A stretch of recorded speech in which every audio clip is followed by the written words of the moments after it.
allowing the development of industries. Bigger, some are small. We should be able to encourage those who are small to see that as the way out, and also let the big ones get bigger. But it's not that is being done. A lot is being done, and as I said, I think I even had the document here. But just to throw light on the fact that our Constitution and our Local Governance Act specifies that, and it's part of our mandate. We have a policy on that. We are strengthening the policy, and then it's a focus that the minister is very passionate about.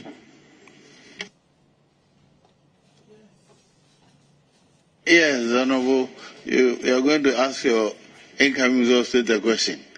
Okay. Congratulations on your nominations. Honorable,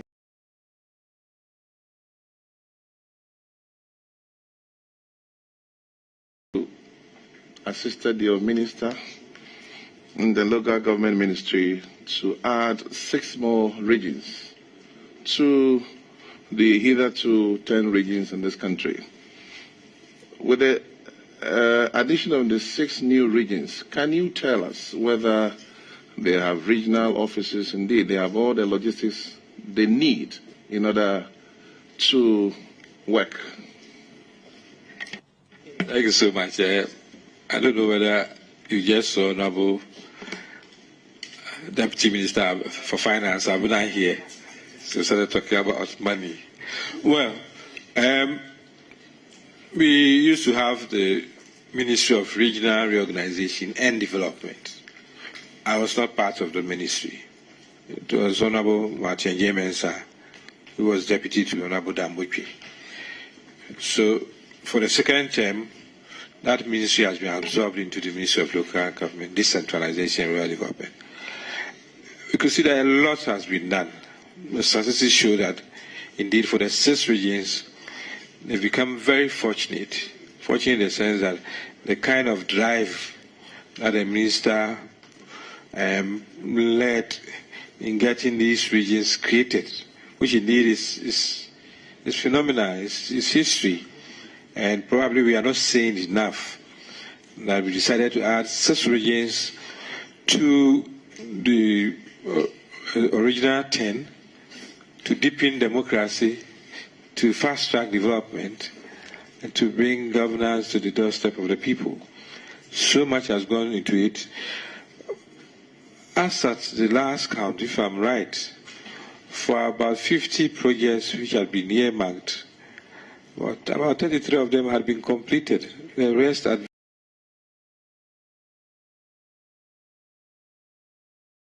the RCC office is more than Jubilee House. So they call it this Jubilee House. Minister is here. But for regional posts, as for regional commanders position, regional health, anything that the regions should have, some have gone very far, and we'll say that if we continue this way, everything will be justified in creating these regions. For instance, you take the big place, the former Northern region, which has been made into 3 regions. A lot is being done because of this kind of situation. And I think if we continue to have the resources, a lot more can be done. Thank you very much, Mr. Speaker.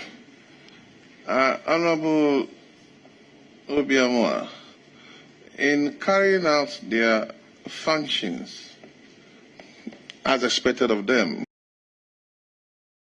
at 936, are clothed with that power. And I quote, it says they have legislative, deliberative, and executive powers. There's a portion also that gives them the power, without recourse, to a court of competent jurisdiction to remove or otherwise demolish structures that are sited in an unauthorized area.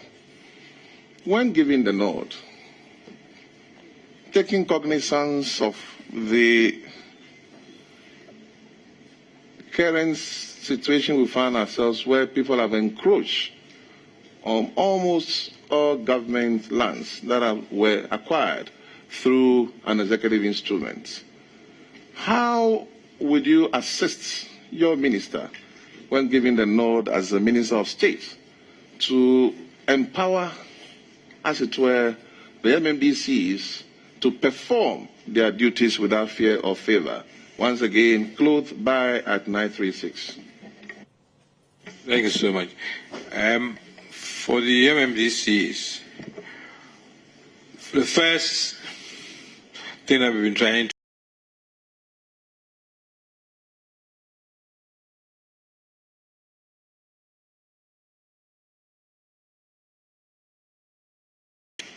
if you know your mandate, that means you're not doing your job well. We have district planning authorities across the country. Every district is supposed to have district planning authority. And they have so much power as far as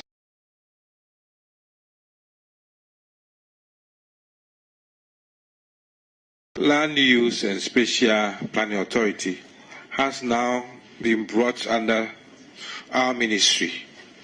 Shows the kind of focus that the president has. And for some of the chief executives, some of them sometimes don't show so much courage in executing their mandate.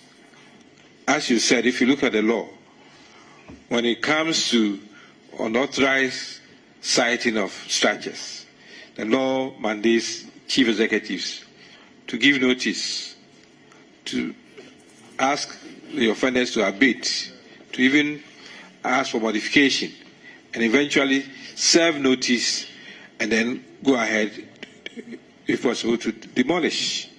But even for public places, public spaces, you don't even need to go through all this. For public spaces, you just go ahead and demolish because that structure is not required to be at that place in the first place. You may be charitable to give notice, but the ultimate is that this is not your land. You cannot site a structure here. The structure should go down. And if people are well educated, if people are warned, now these are the consequences. Some of these things should not happen. I also always say, across everywhere, especially in this capital, that if you're a chief executive and you really want to make your work easy, you don't look at a place, see people first putting concrete blocks and then ending up with container before you want to go and demolish anything. You should stop them when they start. It makes your work easier. But unfortunately, everywhere you pass, you see that structures have been put up before you see all kinds of.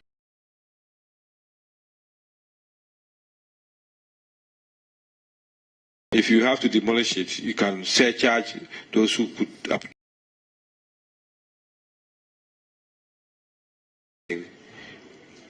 Educate, enforce, and then ensure that the right thing is done. And for MMDCs, Honorable Damoche has warned them, if you don't deliver, these are the things that will let you leave for others to come and do the work. Because that's your mandate. Chief Executive, as you said, so much power, your functions are spelled out, and critical things that the district planning authority would have to be made to work. To the extent that Mr. has even said that the situation where people take money for permits before they even carry out any exercise is unlawful and wrong. The person comes, you haven't even assessed what the person is coming to do. You ask the person to pay, and then you get compromised to the extent that you don't see how to return the money to him. So you allow him to put up that structure, which after assessment you know that shouldn't be the right thing. So I'm sure they are all listening to us, and it's a critical thing that the minister has been hammering, and that's what we want to continue to do. So my final question, somebody sent me a message this morning, though I know the answer very well, but for the consumption of the public, if I may. The Honourable Minister, as a veteran in politics, and so are you.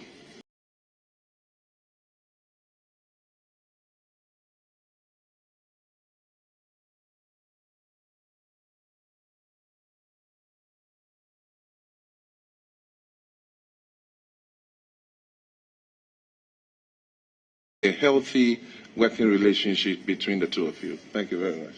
Well, thank you so much. As you said, I've grown in this party, and I've been a lucky person because I have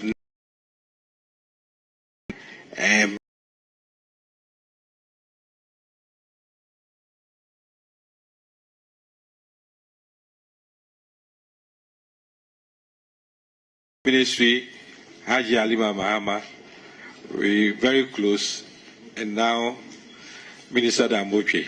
We've known ourselves for far too long. We know ourselves, we know our temperaments, we know everything about ourselves and how to gel. Some people are even scared that these two minds at that place we really do a lot. That's what it is. He's a strategist, and I would say that I'm fortunate to be working with him. And so far, he's so very good. Nothing will change. He's the boss, and I'm the second boss. Thank you very much, Mr. Chairman. Yes. Sweeney first.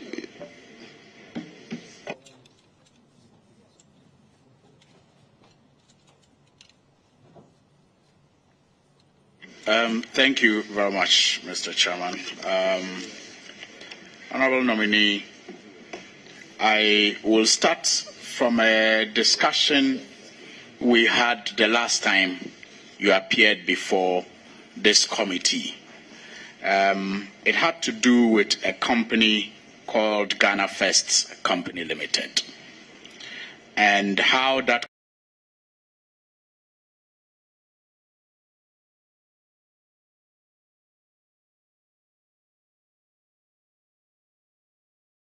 got accepted by the municipal assemblies because of a comfort letter that you gave them, and engaged contractors to construct a number of public places of convenience or public toilets. Because it's in the morning, I was trying to use a good euphemism, but yeah. So you promised the last time, even though you were a bit uncomfortable with that reference to the letter that you gave the company, but you promised that you were going to look into how these facilities that had started will be put to good use. I have come across a report that says that the Attorney General has actually directed the CID to discontinue any criminal charges against the company.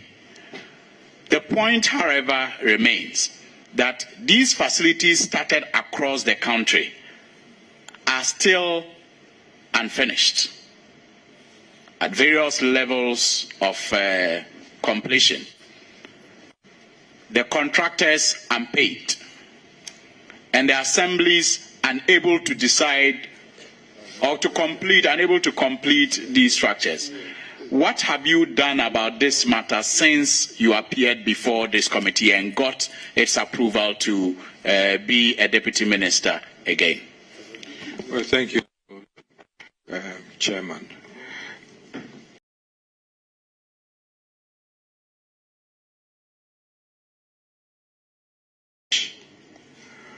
We asked the assemblies to listen to the company and to follow all the procedure regarding any PPP arrangement with such a company. That is what we did. To that, I also said that the National Security and the Office of the President were investigating this matter, and that most of us were victims, because in my constituency, some structures which had been started had to be completed, and we had to use funds from other sources to be able to complete such structures. For instance, where the place of convenience is demolished, and that's the only facility in the community, some of us could not just watch this facility because they were wondering why the assembly had gone into such a relationship and had gone that bad. So you're saying that the Attorney General said they could no longer prosecute, but that should not be the end of the matter. I've always said that if you enter into an arrangement with me or with the assembly, for the assembly to cede land with the understanding that you would provide funding for the structure to be completed, to be used for you to recoup your investment, and you abandon it halfway, the assembly has every right to come after you. And I don't think that is foreclosed. The only thing is you're telling me now that the Attorney General doesn't want to prosecute. I haven't seen it. You're saying it. I haven't seen it. But I'm saying that it was one big thing that probably the assemblies could have been a bit more cautious, because some of us even got alarmed that you could find assemblies signing about 20 or more contracts within one constituency, and such persons were to started questioning them that how would you want. But they took those decisions because of the letters the company came to them. I have always rejected this, your claim, and I insist on it. And I can dare any chief executive to say that I was involved in such a situation. It's normal. In fact, it took us quite some time to even write that letter. That this company wants to deal with you. They want us to give them a letter. We cannot give them that letter. Let them come to you, assess what they want to bring. If you are comfortable with it, deal with them, but make sure on PPP arrangements. That is what my letter said. And I stand by it. I was mandated by Honorable Alima to write that letter. But to create the impression that I said they should go ahead and build these things, I reject it. Hold on. You talked about Attorney General. Honorable Suhini talked about Attorney General stopping prosecution, and you also became a with the PPP arrangement. I thought that what is necessary is to enforce whatever agreement there was. Where does prosecution come in? Probably you saying that because national security got involved, and if they thought that there was any criminal intent or the attempt to defraud any party, because a lot of contractors had made reports to the national security, the police, and that is probably how the Attorney General came to be involved. But if they don't find anything criminal about it, it's a civil matter that we should pursue. Well, the Assembly signed an agreement with them. Yes. Assembly, from my understanding, yes, provided land. So if the other party does not perform its functions, what can the Assembly do in your view? We are talking as lawyers. Can the Assembly take over? Because I read the gentleman announcing that if anybody touches that, he will sue, that they were his property. Do you have any idea what kind of PPP arrangement they had? If yes, I gave you the land and you procured contractors you haven't paid, yes, how does it become your property alone? Yes, yes, Honorable Chairman.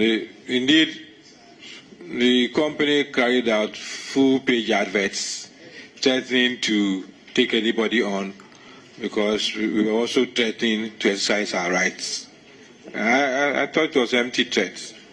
And for, as I said, even in my constituency, there are 2 facilities that I saw to its completion, and nobody has come to. Indeed, we had an arrangement with the contractor. You started this. You said that the company which mandated, okay, we want to help you to complete it, for you to hand over. I have such facilities in my constituency. It doesn't mean that we cannot go after the person that the assembly signed the contract with. I'm saying that. In that case, my interest is also what have you done about it? You have a very beautiful arrangement for your constituency. Can you advise other districts that this is a legal way to go about it? Yes, certainly. Except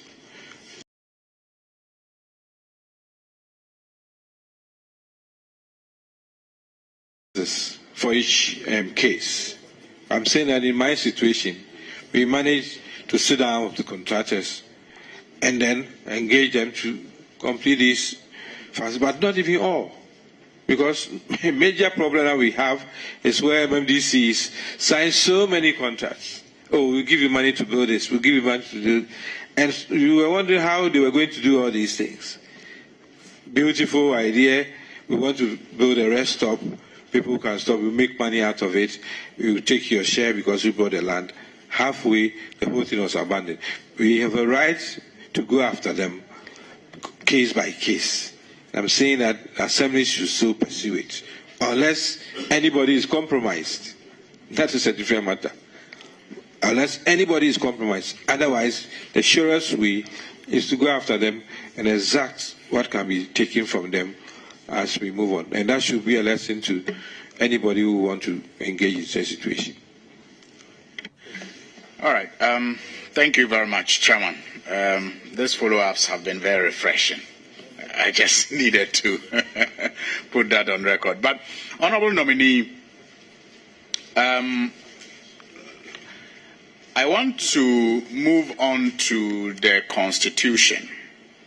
Under Article 78(1), it says, ministers of state shall be appointed by the President with the prior approval of Parliament from among members of Parliament or persons qualified to be elected as members of Parliament, except that the majority of ministers of state shall be appointed from among members of Parliament.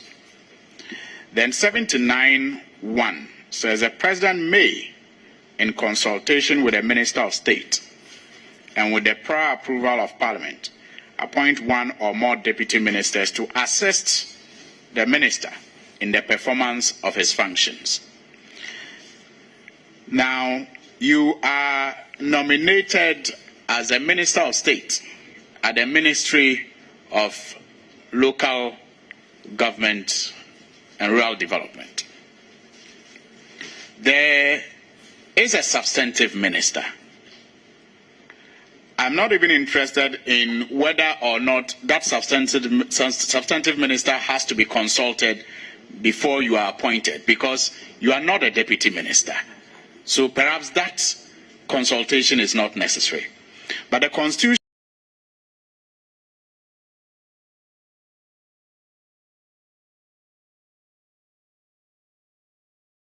or what do you think you will be doing in relation to the minister? Well, this question has been asked in various ways. Probably you came a bit late. This question has been answered. But as I said, the President appoints ministers for the efficient running of the state, as you have quoted under 78(2). Parliament, this is not the first time Parliament is encountering this situation. Sometimes the announcement is made and then a particular ministry from Minister of State in charge of Treasury. Under President Mahama, about 6 ministers of state at the presidency in charge of various projects.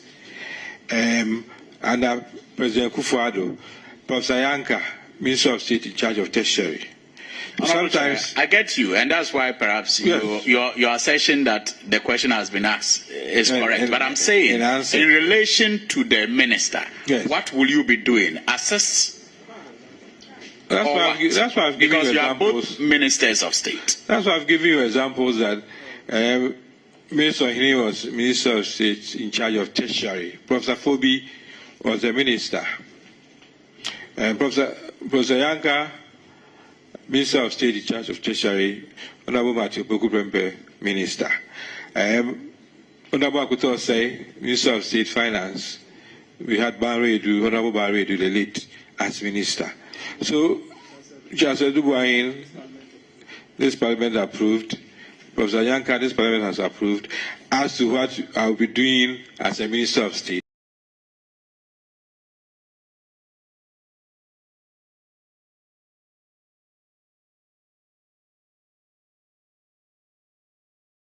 I'm sure I'll continue to do that. But the chairman, that's quite interesting. I don't understand how you are one step below a minister when you are both vetted and approved as ministers of state. It's an upgrade from deputy minister to a minister of state. So you come back here to be vetted because you were vetted as deputy minister, not minister of state. Well, it's that one minister of state is above another minister of state. The Constitution a minister says, of state is a minister of state. The Constitution says, as you read, 78(2), the President shall appoint such number of ministers of state as may be necessary for the efficient running of the state. And it includes come to, and this so is it not, doesn't define it as lower. Such ministers of state doesn't define any as lower and other as above. So you're telling me that if you were to have the privilege of being made Minister of State, you would have gone to the ministry to tell the minister that I'm equal with you. Now we are two ministers. We all go to cabinet. We will do. You know, that is not what it is, practically. So I wonder what you want me to say beyond the fact that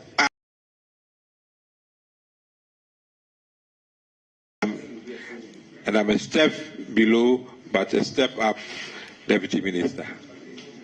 Well, like you said, if I am fortunate, nothing stops me from doing that. At least the Constitution doesn't. Okay. And maybe because of that, don't you think we should be properly defining this Minister of State at the ministry properly? Because the Constitution doesn't stop anybody from walking to the ministry and saying, I'm also a Minister of State, and we are of equal stature based on the Constitution. The appointor, the head of state, Commander-in-Chief of the Republic, has put you there and more or less spelled out your role. If you think that is not your role, you've been given a title so you can just walk in and say that, yeah, I'm also your equal, so I can do everything. Somebody appointed you. And if you don't understand your role, you find out from him. If you insist that you are at par, and he's already told you are not at par, you either leave or he fires you. Okay, so maybe in wrapping up on this, will you suggest that as a committee, given especially the calls on government to reduce its size if it is unable to justify some of the appointments that they make, will you agree with the committee? Will you agree that the committee should perhaps write to the appointor, like you said, the appointing authority, to give us an explanation of what your role specifically is going to be as Minister of State before we consider your approval or not? I don't agree with you. Thank you, Chairman. Yeah. Okay, Amoah was here before you. Yes. Thank you very much, Chairman. Honorable Senior, congratulations. I want you through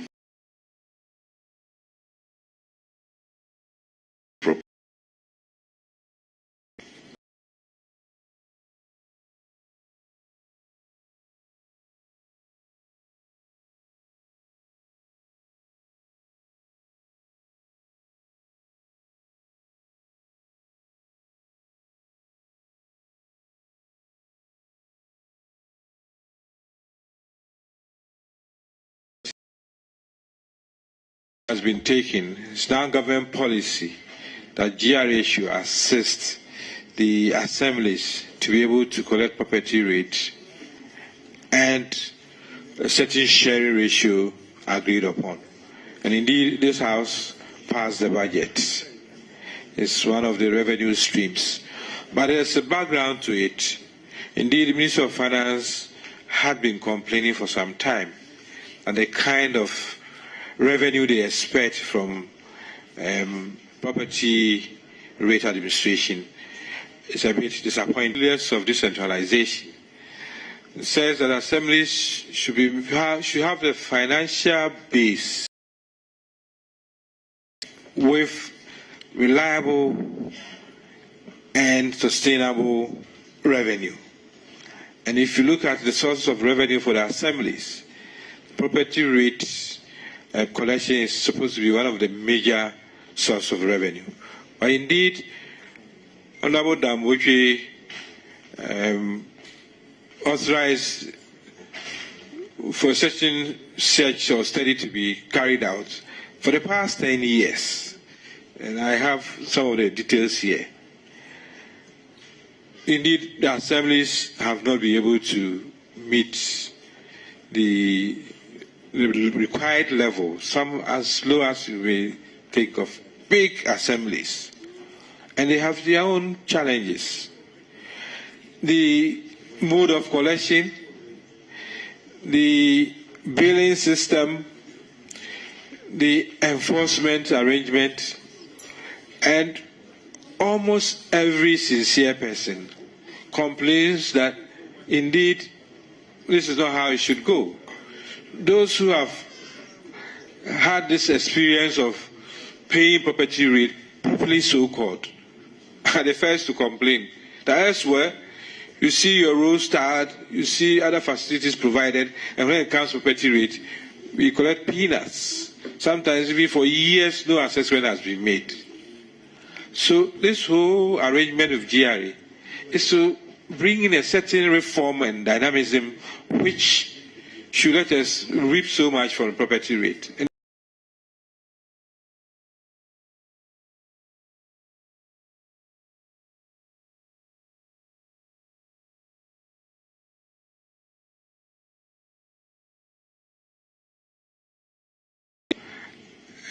a foreign government as to how the chief executive see this arrangement.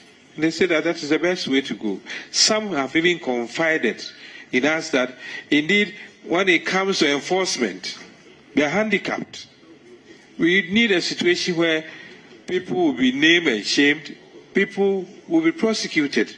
And the law gives us the opportunity. Your property may even be sold for to recoup what you do for that. And if we don't show our teeth, let people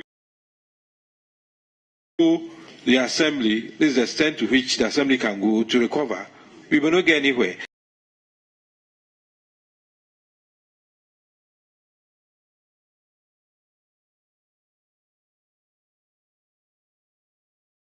Your ground rent is due. Pay through this bank, and then they will show you receipt and give you notice that you've paid. How come when it comes to property, we wait? At the last vetting, I made an example of having to send my assistant to the assembly to go and inquire how much I owe and to pay. They couldn't even tell me whether what I've paid was for 2 years or 3 years. They cut across. And I don't blame them if I sit here and they may think that I'm castigating or blaming them. But the reality is that we have not employed modern methods to be able to collect our property rates, and we have not enforced what is flesh, and it's hurting us. And if you do the math, if indeed we're able to carry out this, to go a long way. Of course, one major handicap was valuation of property. As the law stands, is a land valuation division of Lands Commission that has the responsibility to value these properties. When the minister has written to the Minister of Lands that has been done. Land valuation is poised to carry out. Indeed, they are saying that by the 1st of March, more than 261 assemblies you have their properties valued. As we speak, we only have 76. There's 185 that we still haven't valued. And for that reason, the bills are provisional. And even though the Rate Assessment Committee can be petitioned to look into some of these bills, we think that the way forward is to modernize this whole thing and let it work. See it for the next year or 2, 3, and it will come to see that this is the best way to go. And the assemblies are happy, even for the kind of arrangement that if you're able to collect so much and you send me my 70%, I'm more home and dry, and the rest is between GRA and the Ministry of Finance. Chairman, my last question.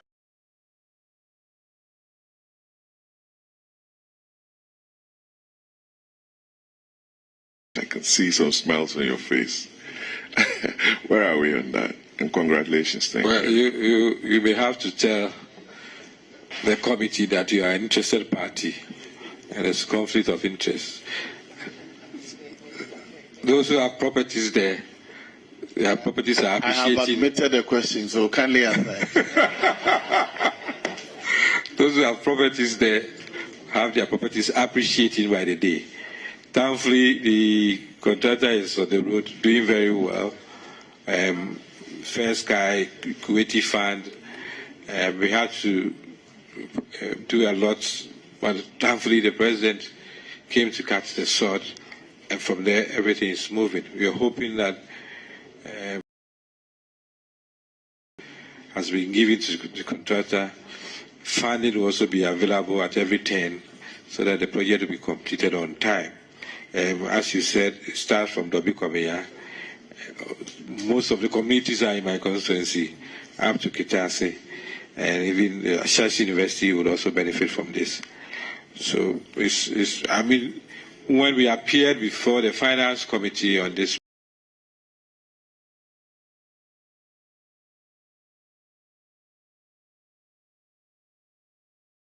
the powers, the Almighty Amoah and the Finance Minister can offer after to pursue this, for you to get this kind of facility. We thank God that the contractor too is delivering. Sometimes we may get it and then there will be problems with execution.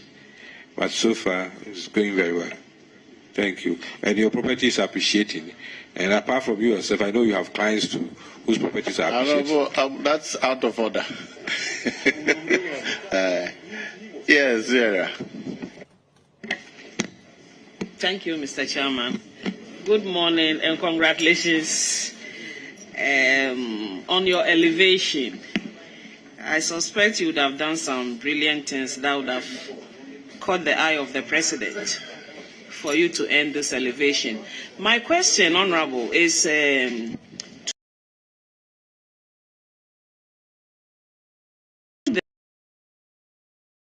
and rural development since 2017, and so clearly you will be averse with the way of running the municipalities, the outcome, some of the challenges that the municipalities are facing, and what the general outlook will be for the MMDEs, especially those in rural Ghana. Happens, I classify it as a rural municipality, and so there are a lot of challenges, and up to a point where it begins to look like dysfunctional, you know. So I'm wondering if indeed you get the nod from this committee, and you are able to assist your substantive minister in this elevated role. What will you do together to make the MMDAs, and I keep emphasizing those in rural Ghana, more responsive to the people in terms of providing basic service to them? And I'll share an experience with you. Recently, as recent as January, I go to a community in my constituency on 30th January. There was a vehicular accident that pulled down the transmitter since 29 December. And they had made appeals to the assembly, and there was no response. So I go to the municipal NEDCO office the day after, and the gentleman is talking too much English. So, because it wasn't solving the problem. So I make a call to NEDCO headquarters in Tamale, and I get response, because this is Monday, and the gentleman tells me, Hajia, Wednesday will bring a new transformer. This hasn't been brought to our attention. And so Thursday, there's a new transformer installed for the community. So, but for 1 month, they had to go without electricity because the assembly is just not responding to the people of Kwane. What will you do with the minister to make sure that, I mean, apart from providing service to the people, also reducing the burden on the MPs? I mean, then it begins to look like we are in darkness and the MP is not doing anything. Yes, the MP carries all the burden. If it's good, of course, the others will want to share. If it's bad, it's the MP who is not delivering. That is a cross. But some of these things we should know. For your information, we even have what we call the dashboard, where the MMDCs are monitored continuously. You're supposed to bring a report regularly as to what you're doing in your district. Quarterly reports, regular reports as to what is happening. And if we have any reason to believe that some MMDCs take some of these things for granted, it will go against them. They will be marked down. The unfortunate part, which Minister has been complaining about, is where for negligence and a kind of lukewarm attitude, a whole assembly will lose funding. Because there are indicators. If you don't satisfy the indicators, if you don't pass all the indicators, the assembly may not get grants, especially under the responsive factor grant, where the DACF brings in money and some donors also put in money. Some assemblies have lost money because those in charge of the assemblies did not do what they were supposed to do.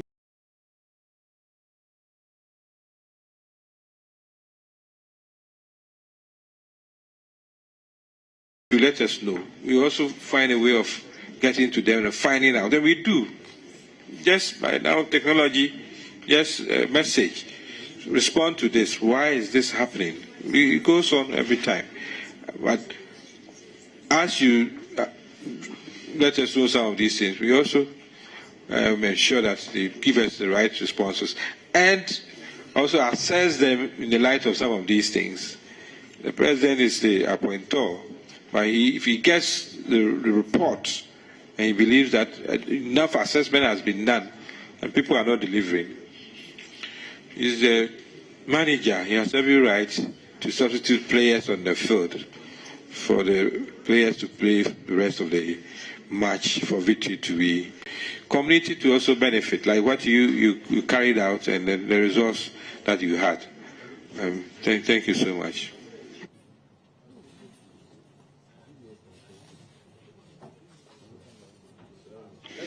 Thank you very much, Chairman. I'll give you the last one. Chairman, I will.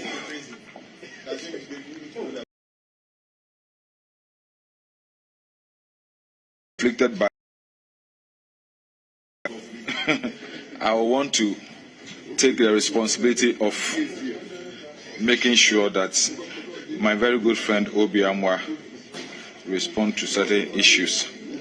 Mr. Chairman, first I want to take him back to the answer he just gave, talking about accountability and transparency at the local governance level.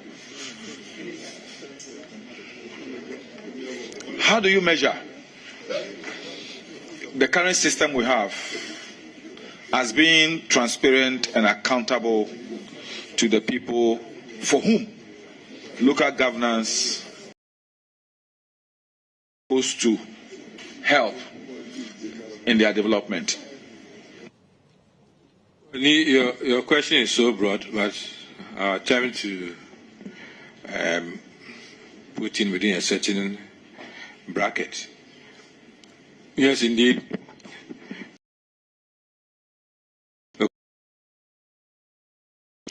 And we seem to be crossing each other. I was in sports, we went to sports. You were in local government, I'm in local government. And we have our own issues. Well, accountability and transparency. Well, there are structures in place either in the Constitution or the Local Governance Act and other acts to ensure that the assemblies are run in a transparent and accountable manner at every point in time. That's why we have internal audit. That's why we have internal audit implementation committees. That's why the Auditor General, the Audit Service, going into audit assemblies.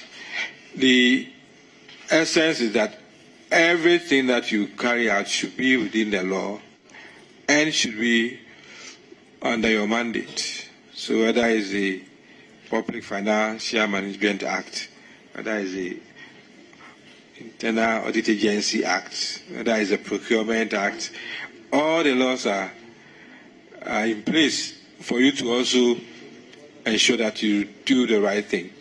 And as I said, with these structures, we then expect you to follow the rule or be exposed and get sanctioned for it.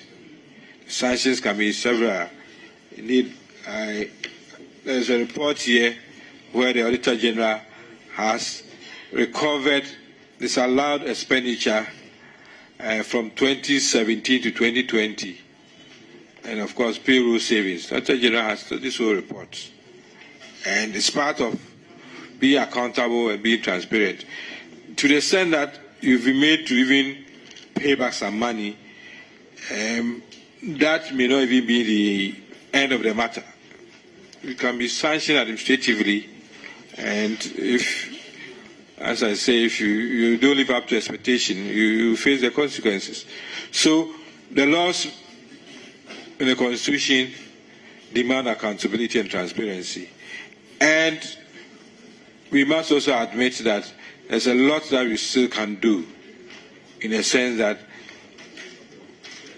we have to comply as administrators, we have to comply with what the law says we should do, and equip those who are supposed to carry out these things, especially in building capacity, because that has been one of the issues and the challenges. Luckily, now, not luckily, as required, every assembly now has internal audit unit. Every assembly now has audit implementation committee. And we think that with these structures in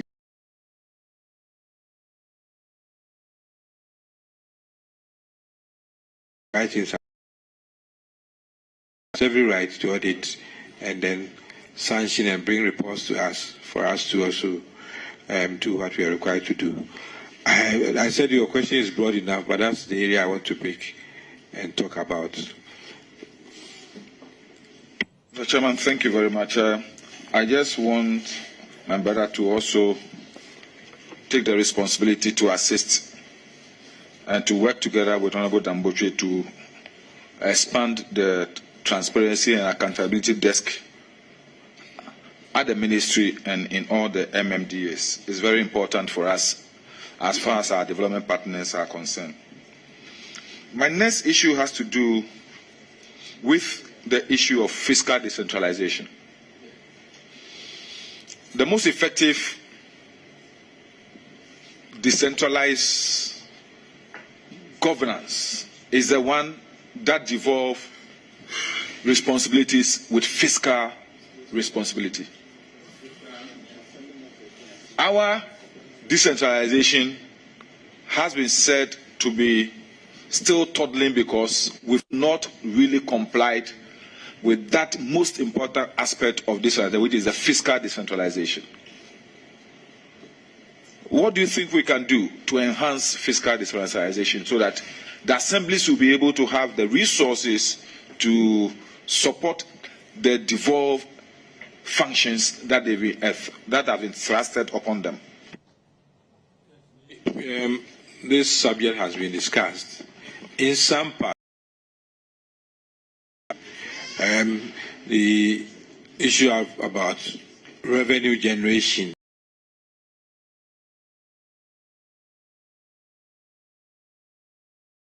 a competitive environment for micro and then the medium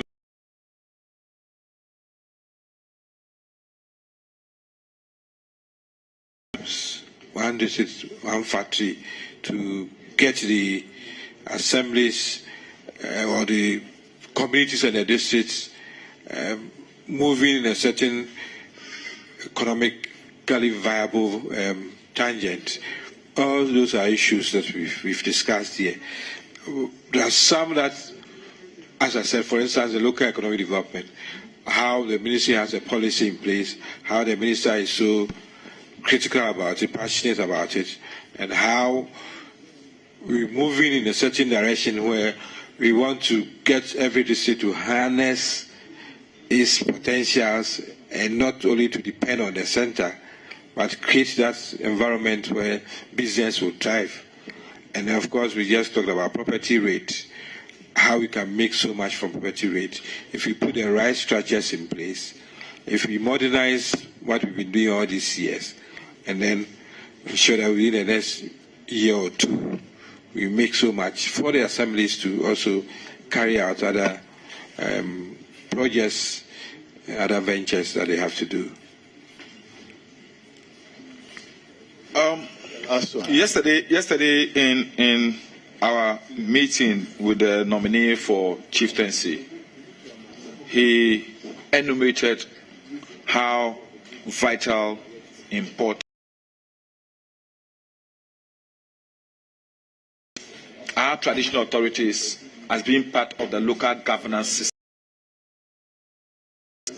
That really took me to the old, even colonial days, where through the indirect rule, our traditional authorities were playing a functional role as far as local governance was concerned. Will you agree with me that to some extent our, let me say, leaving out the traditional authority in a functional capacity is affecting our local governance? And if you do, what do you think we have to do apart from the so-called issue of they having a representative in assembly to get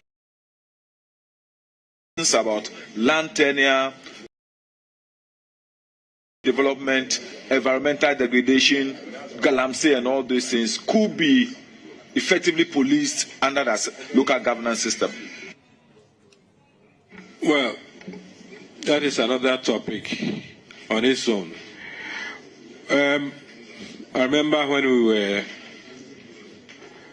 engaging stakeholders in the president's agenda to have MMDCs elected. The issue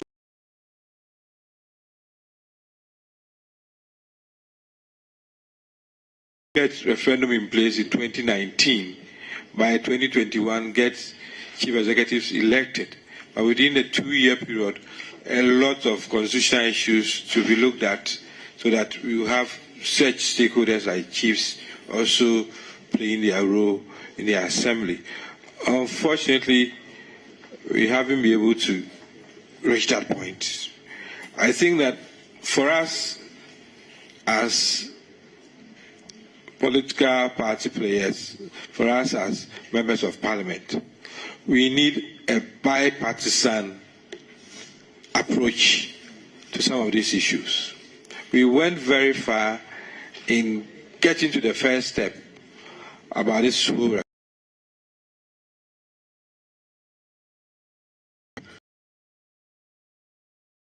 And that has really derailed a lot of reforms which were in the pipeline. If we were to look at the roadmap, all these issues were to be addressed. Unfortunately, we haven't gotten there. We still can do it.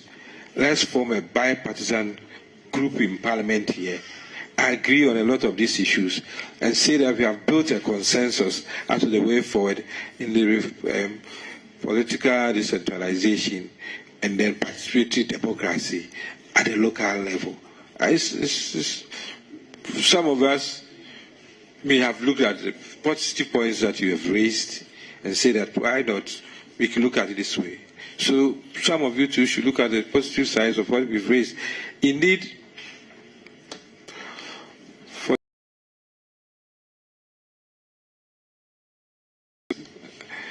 it's irregular that we still appoint our MMDCs and we still have such structures as assemblies without all the reforms that we can make. The chiefs presented a paper on how they could move forward. I remember very well engaging Professor S.K.B. Asante to the point of letting him know that the paper the chiefs presented at the consultative assembly as to the role they can play in the assemblies was rejected. And they had carved out a very significant role to play as far as the assemblies were concerned. But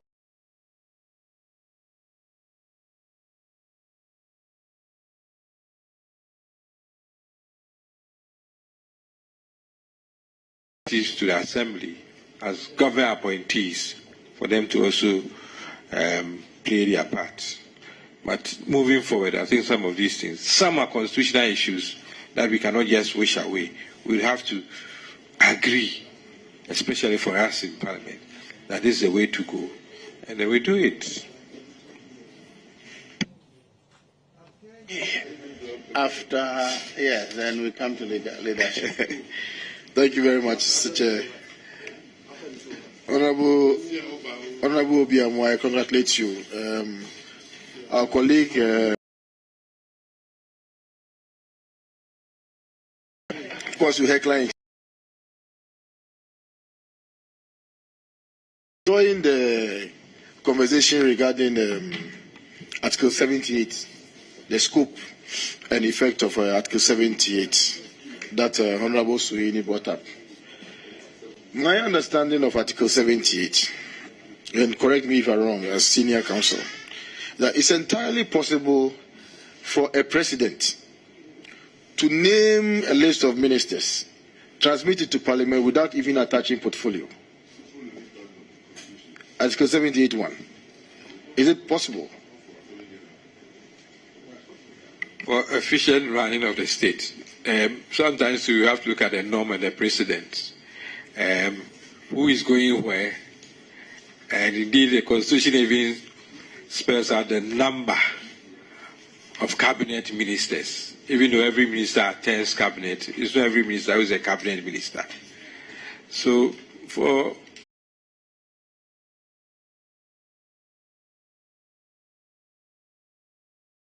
where do we know they are going?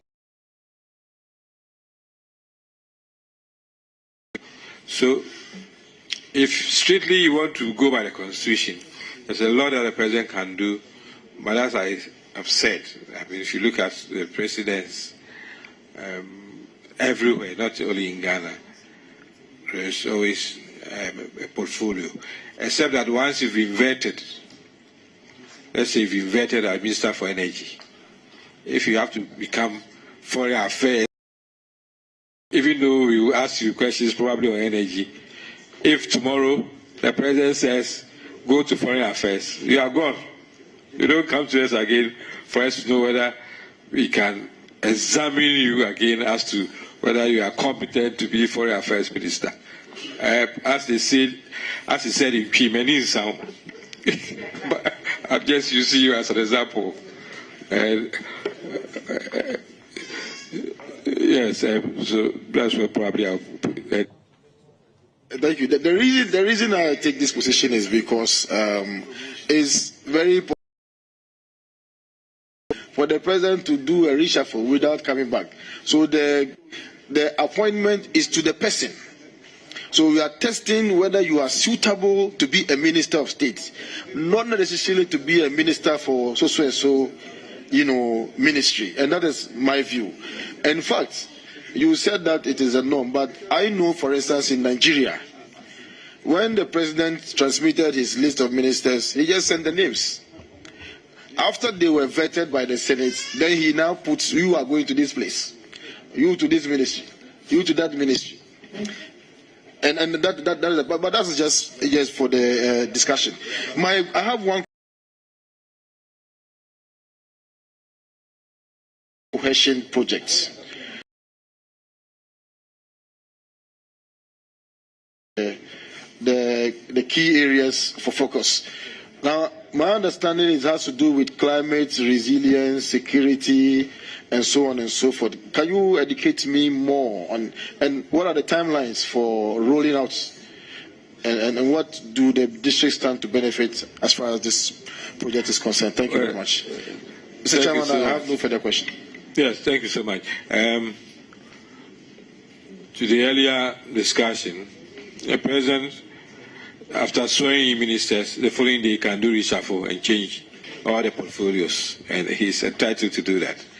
And it's been happening. Some are vetted to be Greater Accra Regional Minister. The following day, they've been sent to Eastern Region as a Regional Minister. So, Honorable Kotti become a minister elsewhere, even though he's known as the King Kong of Greater Accra. Yes, Gulf of Guinea, North Region's Social Cohesion Project. It's one of the major projects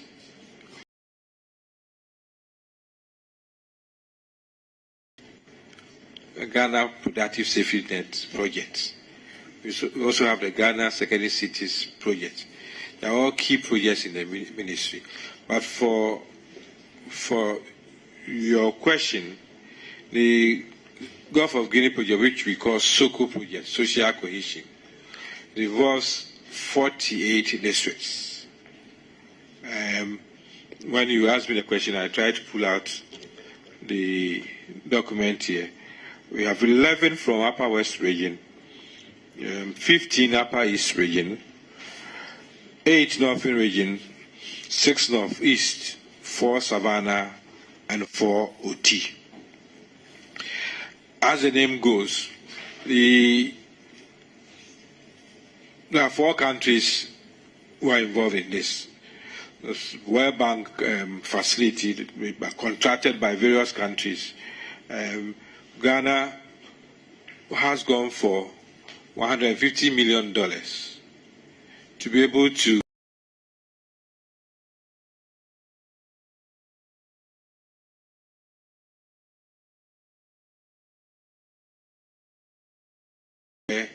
they can be more productive so that they are not exposed to all these jihadist movement and other things coming across. And for us, it's taking off. If you remember, the Vice President launched it. And as you said, your district is very much involved. The stage we've reached is to get the assemblies to submit the kind of projects that they want to undertake.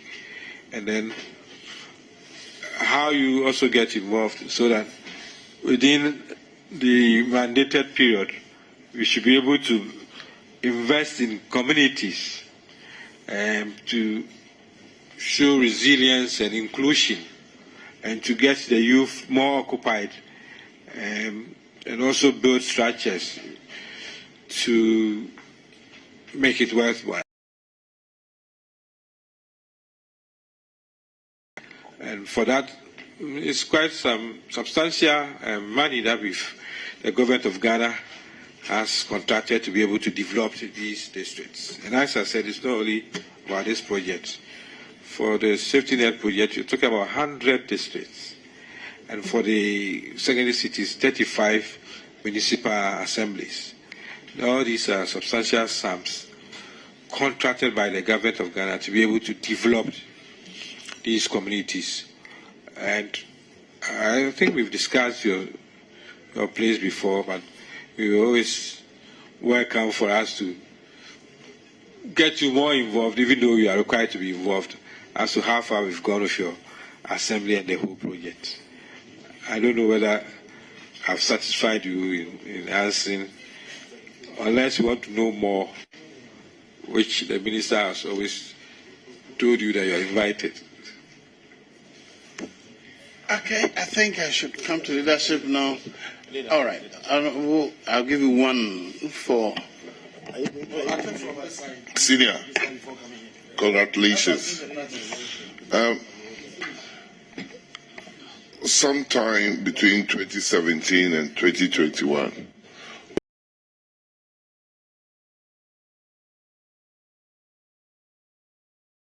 their management and supervision of basic schools in the country. Now, we don't see the supervision or the management from the local assemblies. Rather, selling of school lands for shops in Kumasi, especially, and other places. All basic school lands, especially the school fields that they are playing with, is being sold left, right, and center. Popular, a same cluster of schools. Now, shops are same. Shops have been built by the assembly around all the school. It's turning into a market. You go and people are playing, taking over the school fields, 24. They don't even allow the children to enjoy school. What is the local government ministry and its assemblies going to do about this? Because if we don't put a stop to it, another central government will try to take what they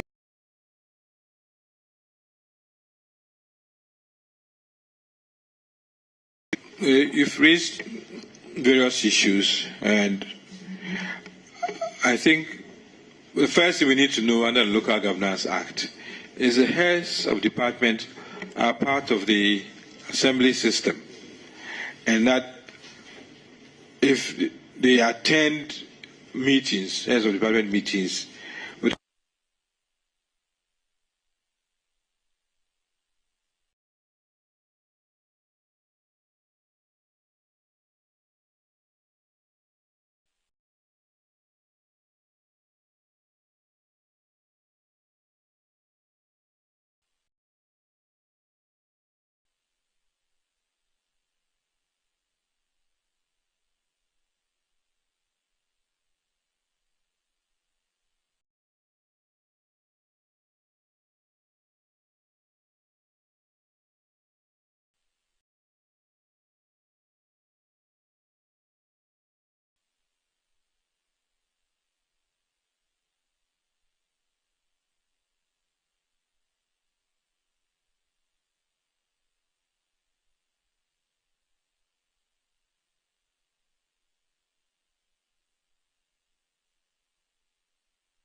and those involved, if they are not listening, people will let them know that this is an issue which has come up. And once it's come up, I'm sure Minister will mandate that the matter should be investigated and then the right thing carried out. He calls me senior because I was his senior at Pempe College.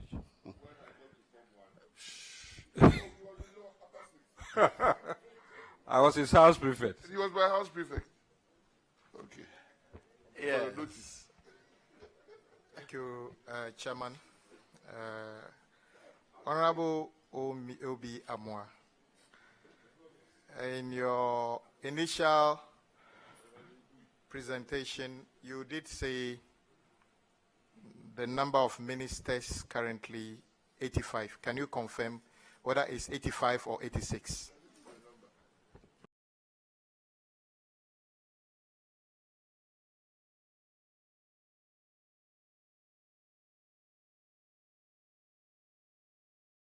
My records were 85. We can reconcile the figure. I can't reconcile. You have to answer the question. Oh. Do you know whether we have 85 ministers or 86 ministers? By my count, or from what I've read, I thought you have had 86. We can look at it and see who is right. Can you name the deputy ministers under the current ministry you serve, including yourself? Can I name? The number and their names. They are here. Honorable Matthew James, MP, the Chairman, South. Honorable Collins, in team, Collins Augustine, team, MP, Office North, and Amoah, MP, Ekrabim South. The capital is Ebri. Thank you very much, Honorable. I agree with you that Article 78(2) basically just says the President has the right, I'm paraphrasing, to appoint those ministers that will ensure the efficient running of the state. What particular inefficiency currently exists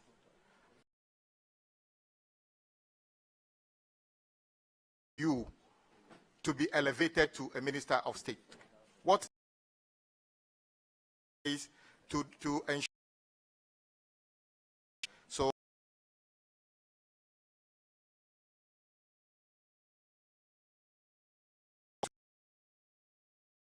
the president probably have noticed an inefficiency, though I'm aware that the current minister is very experienced and a very a veteran politician.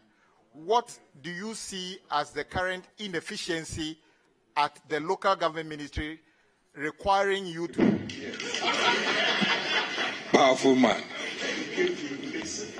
So you, I mean, this is on the lighter side because it's you. So is there any inefficiency in you becoming a chief whip? Actually, I was not elevated alongside an existing chief whip. I am replacing somebody, so there's only one chief whip of the minority currently. Yes, thank you so much. I don't think you're interpreting the provision very well. The fact that the provision says for the efficient running of the state doesn't mean that if the president takes any decision, that means that there's inefficiency, that's why he's taking a decision. That is not the interpretation of the Constitution. So you don't say that the president has elevated a deputy minister to minister of state because it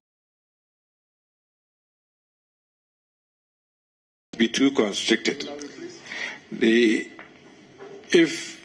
the president thought I was inefficient, he would have replaced me, not upgrade me and say what inefficiency is he looking at. So let's look at it in that way.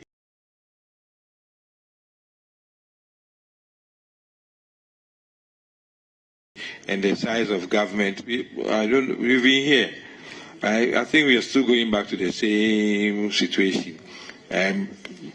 Probably there's very little I can add from what I've said so far, because the other presidents in appointing ministers of state, even sits at the presidency, they don't say that there's inefficiency. That's why they are appointing them. And our senior colleagues and friends who were named three wise men,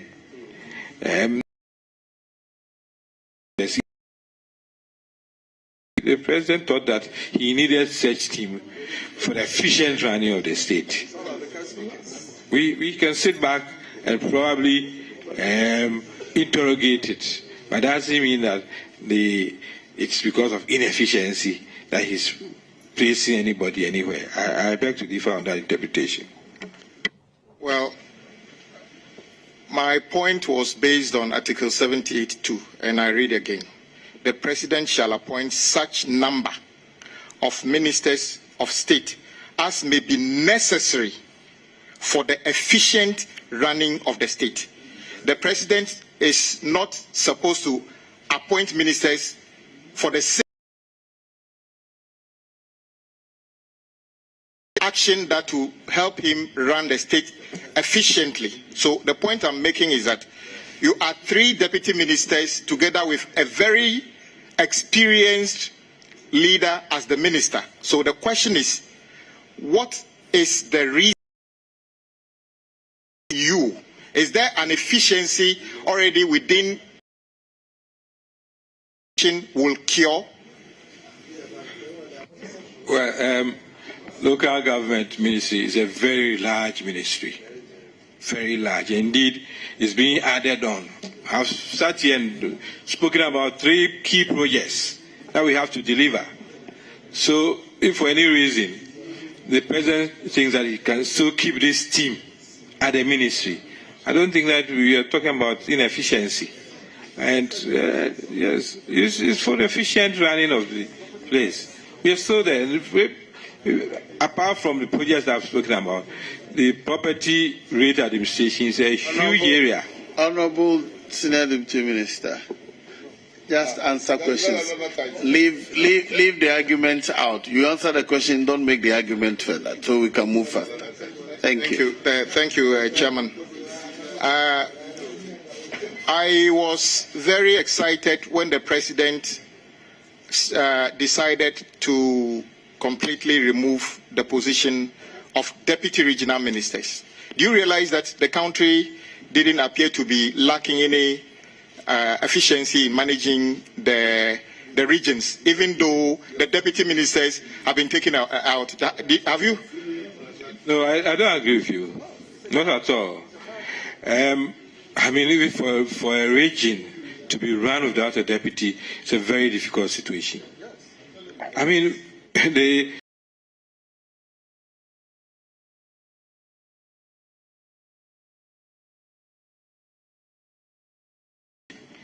then the minister would have to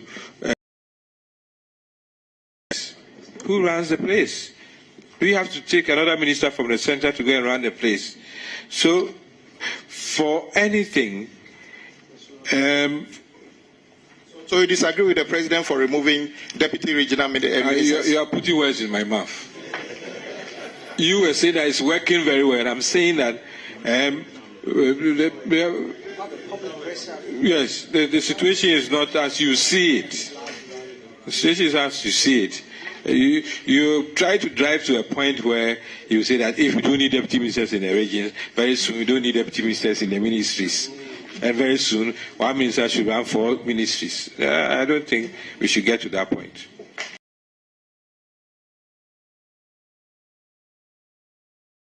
So is this cross-examination? You put it to me. Are you putting it to I'm me? not putting it. I'm asking you whether you think the president's decision was not well thought out. I think, let me moderate. Can I ask the question another way? Yes, sir. Will you say the president's decision was not appropriate? Because as you have admitted, his decision has actually made things worse because, in your words, the absence of a regional minister now makes coordinating of district chief executives difficult. So what do you want the president to do now? He has deputy ministers, you complain. He takes them out, you complain. What else do you want the president to do? The president, in his wisdom,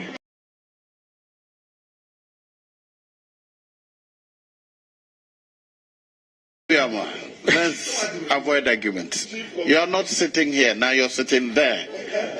You are the nominee, not a member. Putting words in my mouth that I'm saying the president has this, that. That's what I've said. Please, and this is the 3rd time Honorable you say that. Amoah, I can suspend your consideration for the next 3 days. Right. Well, all I'm suggesting is that answer the questions yes or no. Cut out the argument. Yes, he says, would you say the president, do you agree or not? Oh, leave it there. The president has not heard. I'm just drawing your attention that you cannot, over this short period, say that it's good, so he has to carry it through. That's all. Okay, just for your information, I actually said I commended the president when he been happier if he even reduced the deputy ministers But that's for another day. I would go this way. When you take the report on audit of government of Ghana COVID expenditure for the period March 20th to June 2022, that document on page 53, a table headlined, the second table talks about release of funds and actually the main headline is Ministry of Local Government and Rural Development. And it says, release of funds for the purchase of curtains for the following rooms: room 32, room 13, room 38, a number of rooms up to room 27. 27,000.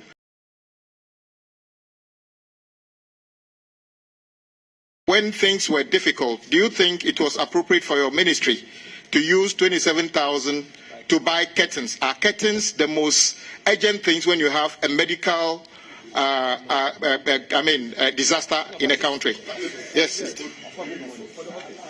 Well, the Auditor General has found that to be misapplication, and the ministry has been asked to rectify it. That's all I can say. Did the ministry spend that amount of money on curtains in a medical COVID money under a medical disaster emergency?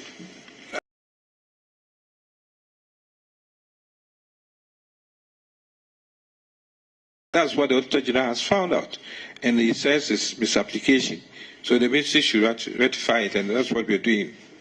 Do you find, if it is true, will you say that that was a wrong way of spending public funds under a medical emergency?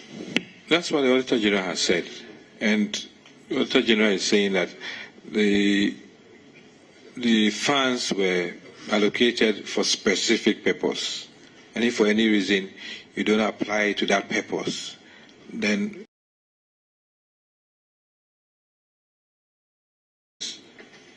Honorable, a senior colleague, you are the one who, Auditor General doesn't want to be Minister of Local Government. You are the one who wants to be the minister. You may be the one making similar decisions. So I'm asking you, will you take a decision like that?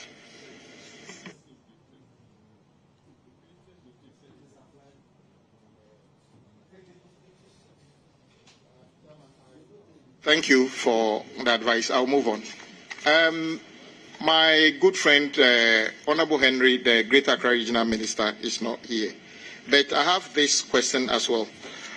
I am aware you are the ministry that superintends over the regional coordinating councils. There's been an issue where we can all see, including as we speak, some citizens of this country keep filling Sakumono Ramsar site with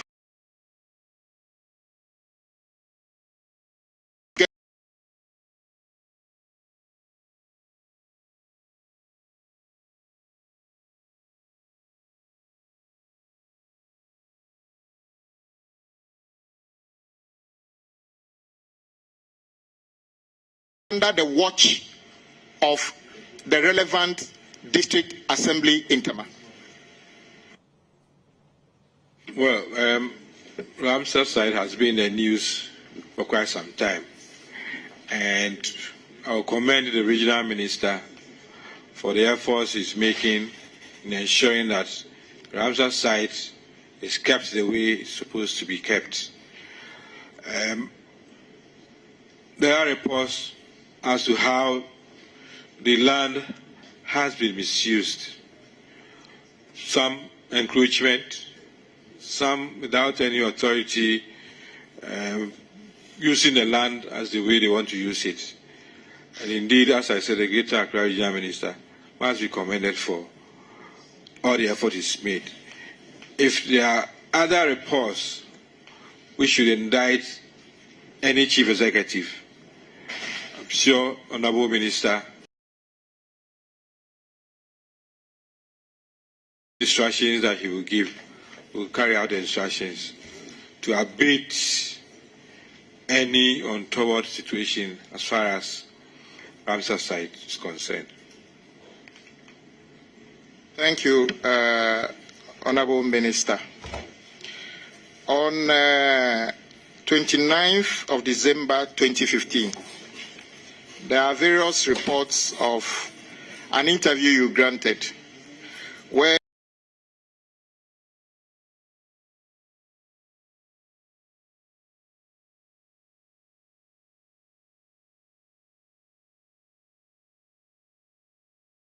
it's widely reported, and you suggested that the minimum qualification to become a member of parliament should be a first degree. Do you still hold on to that belief? Well, probably I'll take it out of context. If I remember very well, unless they are picking from somewhere, I was at a program with Honorable Fritz Baffo, and the issue about minimum qualification, all those things came in. I couldn't have said that flatly or in extenso. If you don't have a first degree, you can't be an MP. I have very good friends who don't have first degrees who become fantastic MPs.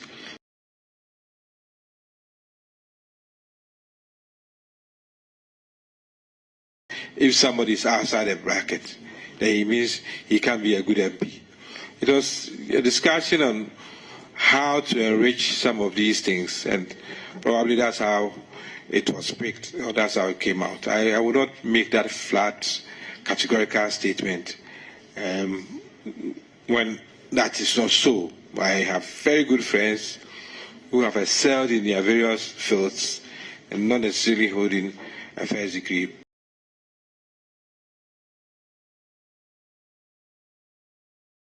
Sometimes that, maybe I had a shock of my life when a policeman said he didn't know MPs go to work. So we get up and we roam in the constituency. This is a place of work. And so people should have an idea of the kind of work we do here. And that if you come here, you'll be saddled with so much intellectual work that you should be prepared for it. That's the kind of thing that I want to put across, not to just write off any group of people. Thank you very much. What is the relationship between your ministry currently and the Ministry of Water and Sanitation, Water and Sanitation, in terms of managing waste in the city? The Honourable Minister for Water Resources and Sanitation appeared before us last week to answer questions, and in the supplementary questions, this issue came up. She says her ministry is more concerned with policy, but when it comes to implementation, she cannot do away with the assemblies.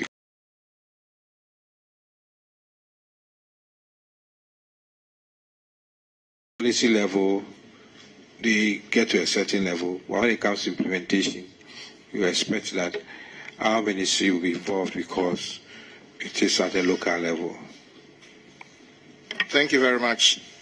Would you say it will be better for that ministry to be sent back to Works and Housing and then allow you to run the city as the public expects? Mr. Chairman, he's asking me whether the press conference or the statement they issued yesterday, whether I agree with it. I don't agree with it. Chairman, I have a concern about this matter. Mr. Chairman, the honourable nominee is before us. He's been asked a question. The question has nothing to do with the NDC's press conference. And he's making reference to a press conference that is not before us. Mr. Chairman, we take strong objection to that. He should know that he's before us. You are not here to bully us. And we are here to, as a colleague, you are here. Please, just answer the question. Mr. Chairman, don't bring the NDC in. Mr. Chairman, with all due respect, if the leader feels bullied, I'm sorry. I never intended to bully anybody here. What I'm saying is that the suggestion has been made. You want to talk?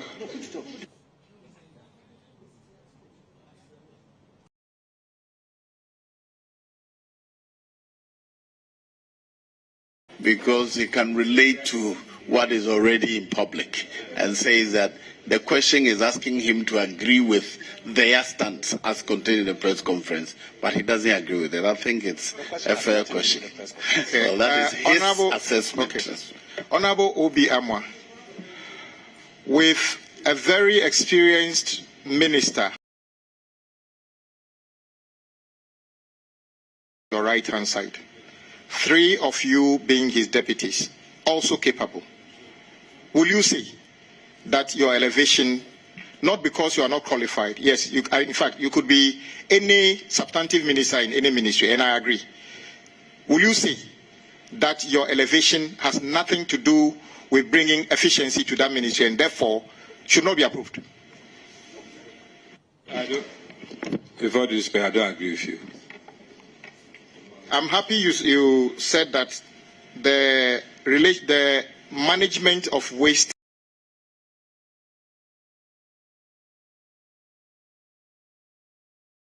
of local government, and I agree with you. If you turn to page 85 of the same audit report on COVID expenditure, the state is reported to have spent 5 million Ghana cedis on an item they call removal of plastic waste and other foreign material debris from storm drains in selected areas in Accra. Is it your considered view that the Ministry of Water Resources, Water and Sanitation, actually have a better understanding of which drains needed to be cleared to the extent that they spent 5 million Ghana cedis of COVID money?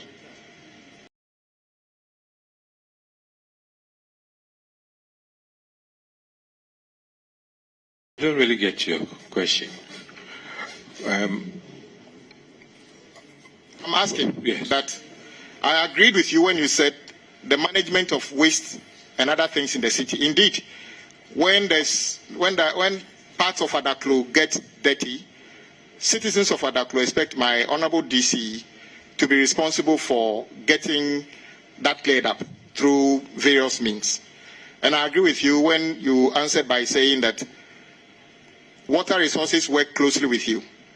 This expenditure of 5 million Ghana cedi, I would have understood it better if you told me, or if it was recorded that La Dadeko Tupon or an assembly, a collection of them, spend this money. Then it will be difficult, it will be easier to trace. I'm saying, since it is just captured as an item under Water Resources and Sanitation, will you say that this expenditure would have been better explained if it was expended under your ministry?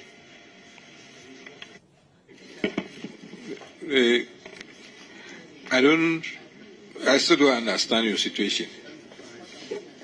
Let me try, and he's saying that under the budget, is that right? Yeah, under the audit report.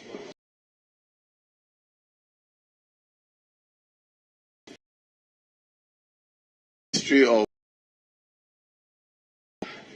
has spent 5 million cedis to clean up a drain.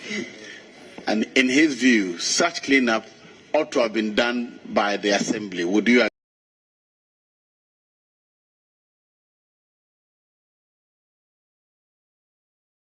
By the Minister of Resources to clean storm drain. Unfortunately, I looked at the report, but I didn't look at that session, probably because it was water and sanitation. But it depends on the circumstances. I cannot sit here and just pass judgment because the water and sanitation has been cited for using money at a place. I cannot sit here and do that. It will require more interrogation before I can conclude on this matter. Let me make it even better. On that table, there are 5 items. Let me give you examples. Emergency cleanup exercise in the Greater Accra metropolitan area, 2.9 million Ghana cedi. Emergency cleanup exercise in Greater Kumasi metropolitan area. Then the one I mentioned, Zoom Lion Ghana Limited, 2.7 million. The third one, emergency regional capitals, Zoom Lion Limited, 5.6 million Ghana cedi. Removal of plastic waste and other foreign material debris from storm drains in selected areas in Accra, 5 million Ghana cedi flat. The last and the fifth one, contract for procurement of dust bins, Durapras Limited, 1.7 million. All these are things I know. So you're coming back. Activities under the Ministry of Local Government. You are coming back to your point that sanitation ministry should have been part of local government ministry. And now if it is spent that money, then we should rather have spent the money. But it's not our remit. It's their ministry and they know how to spend their money. And if the Auditor General has a problem with it, they have to answer. It's not for me to sit here and say that money should have come to us. Why have they spent it? I can't do that. So when there's a litter overflow or rubbish on the streets of any city within Ghana now, whose responsibility is it to clean up? Is it local government ministry or sanitation ministry? Well, it depends on the assembly.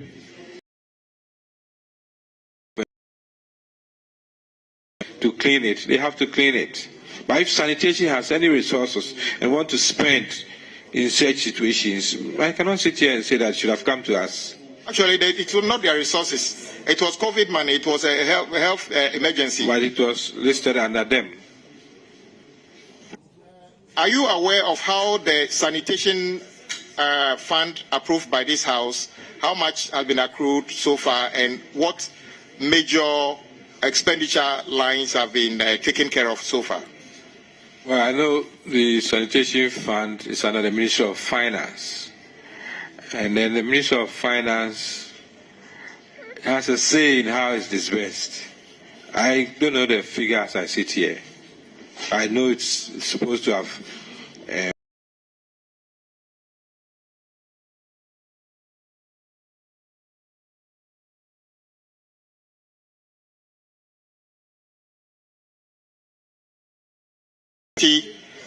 that you can call sanitation so far. I need to check. Sanitation. I need to check, but if it's environmental fund that you're talking about, or whatever sanitation, I need to check if that the money should be used for that purpose. Chairman, I would end it here and let my take it. Honourable Ranking Member, Vice Chair. Chair, no questions. Yes, Ranking. Thank you, Mr. Chairman. Honourable nominee, good afternoon. First, what has been your role in government since 2017?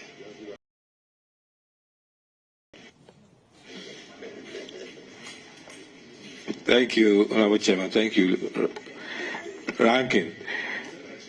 Yes, I've been Deputy Minister at the Ministry, first under Hajia Aliba Mahama and now under Honourable Damojwe.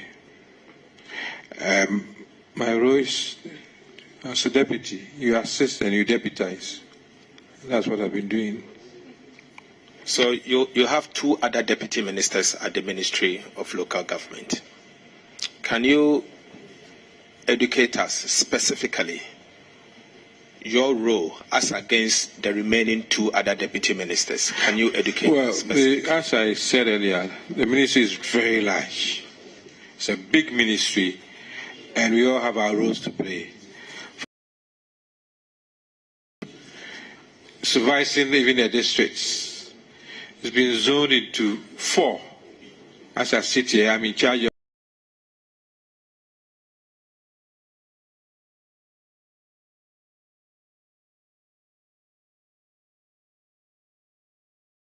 minister himself has the districts, Honorable Constitution team for us to supervise. That's one aspect. The other aspect are the departments under our ministry.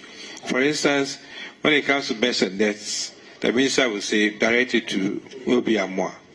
When it comes to parks and gardens, you say C. Martin, Honorable Martin J. Mensah.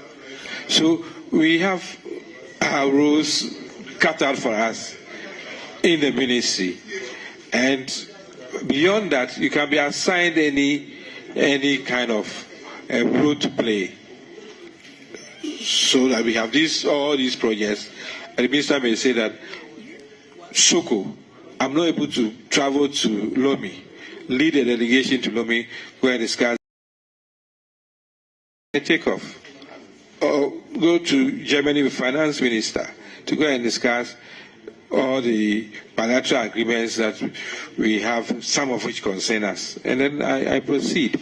So it's varied, and then it's cut out for us. So it's not that we prior to 2017, sanitation used to be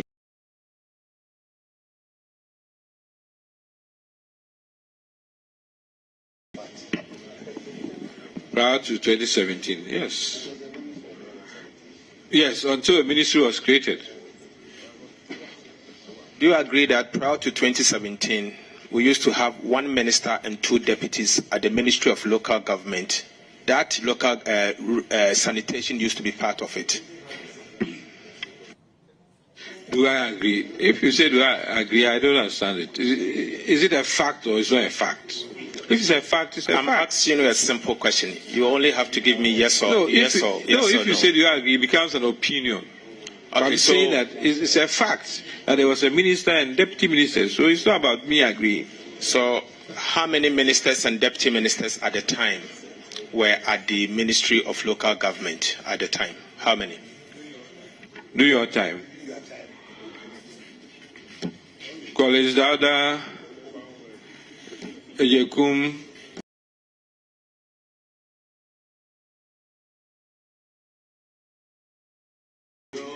No,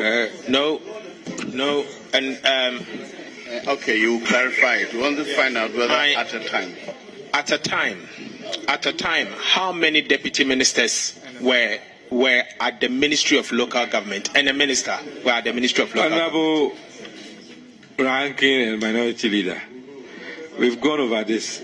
I said at the time a minister and two deputies, and you said that because sanitation was part of it, you think that's what should be. I can't agree with you. I'm asking you this question because you said the Ministry of Local.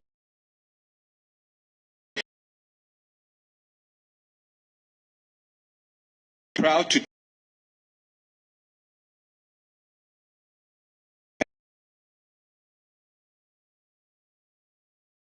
Chairman has given me the cue that I should not be arguing too much.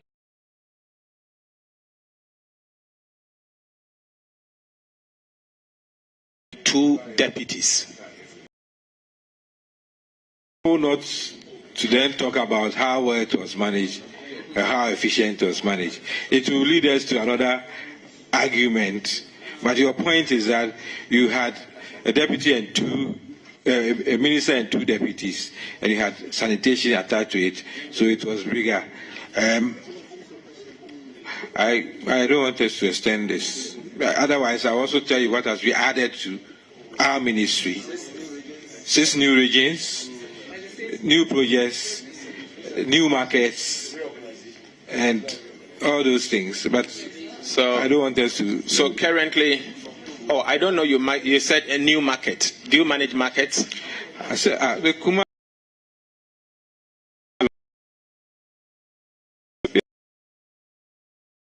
It's not the responsibility. You supervise the assemblies. Order.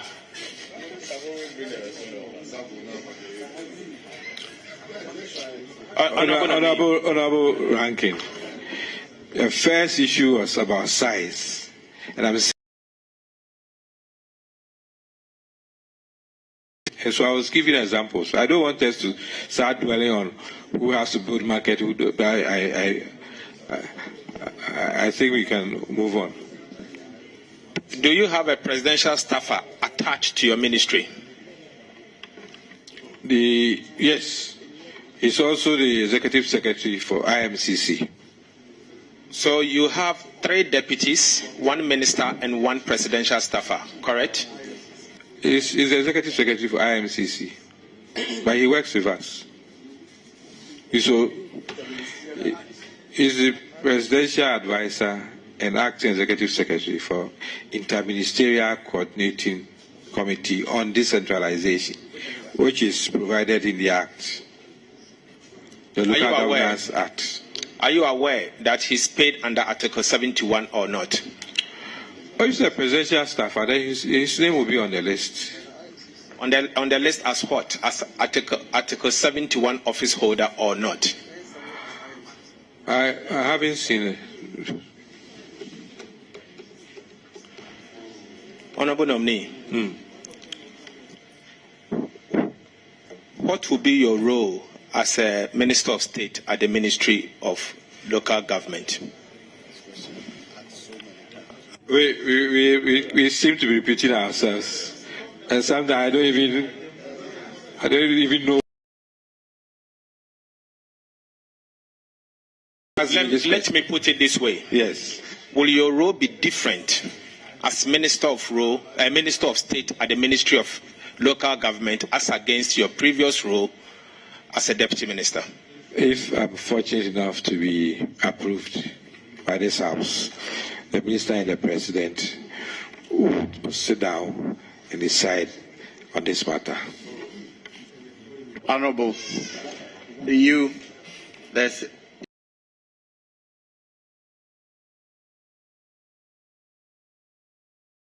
State. Are you going to perform the same role as a Deputy Minister? Mr. Chairman, that's why I've said here that I've been upgraded. Kindly answer that yes or no. Are you going to perform the same role? I thought I was playing it safe by saying that the minister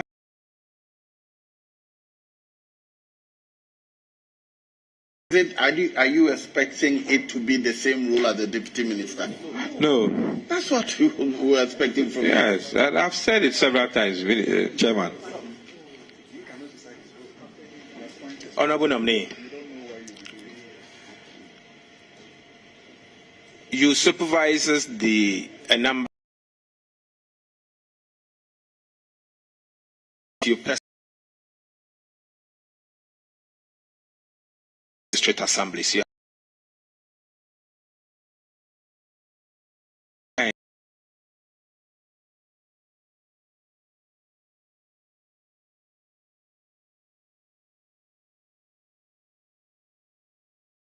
In 3 regions. Are you aware that some of the district assemblies has as much as 13 deputy assistant coordinating directors? 13 assistant coordinating directors. Are you aware of that? Well, probably we are veering into the work of the local government service. If it's true that some have 13, I would find out and then be more sure of what you're saying. But this is a local government service matter. Honorable nominee, you said that you have been assigned a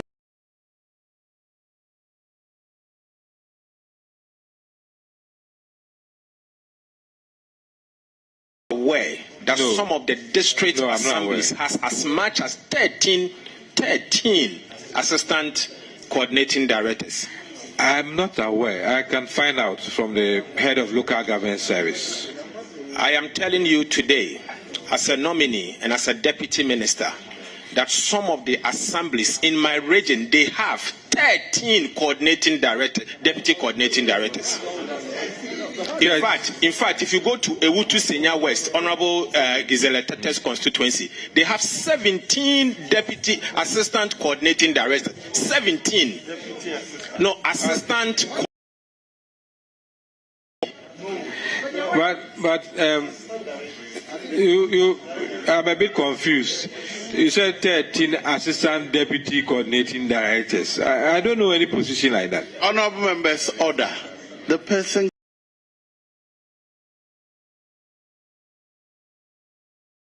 Are you aware that at the Wood? Other one. If you go to my constituency, if you go to my district, we have 7 assistant coordinating directors and 8 internal auditors. And 8 internal auditors sharing one office. Some of them, they have to run on shift. On shift. Are you aware of that? Well, I've answered it, and I said that I would have to find out from the head of local government service. There should be a reason why that is so.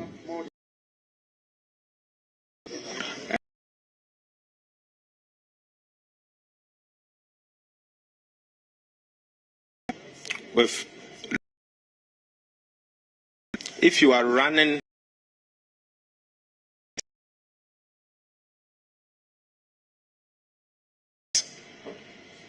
will you overstaff a government establishment? Some of these questions should be directly put to the head of local government service. He will tell you he's not overstaffed in the first place. Number 2, if he gets the clearance, the financial clearance to recruit persons who are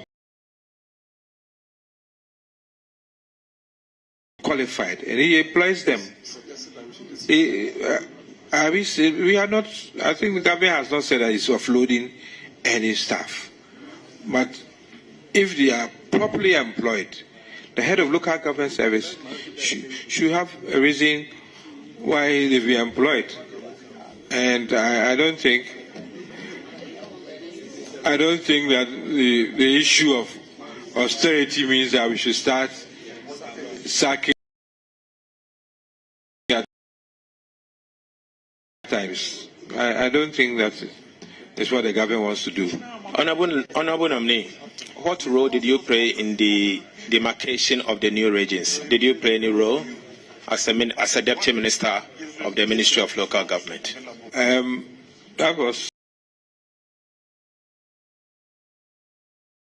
was not part of the ministry. Now that you said that is part of your responsibility, have you calculated the fiscal cost? The fiscal cost of these new regions. Have you calculated the fiscal cost of these new regions? No. What exactly do you mean by fiscal cost? The fiscal cost is how much it's costing the nation.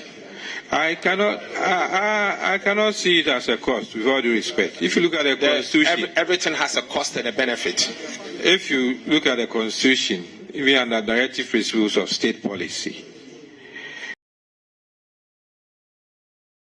rural to district, for region to region of the president, we need to create more regions for development to go to these regions, for democracy to be deepened. I don't think we sit here and count the cost, because we are sending resources and facilities and functions and power to the center, and I don't think we should count the cost if a regional police command has been created and built for more security in any particular region. Sorry, did you say you're not aware that a new regional police command has been... Mr. Chairman, you're not listening. What I was saying was that he is saying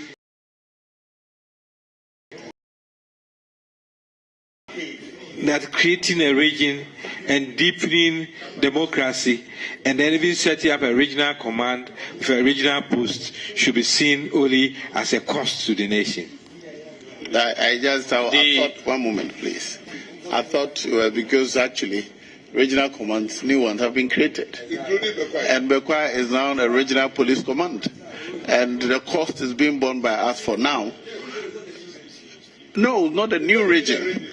as a sub-region, or should I say, Ashanti region has been divided into 3 for the police administration, just like Tema Regional Command. No, but the cost is not going to the national government.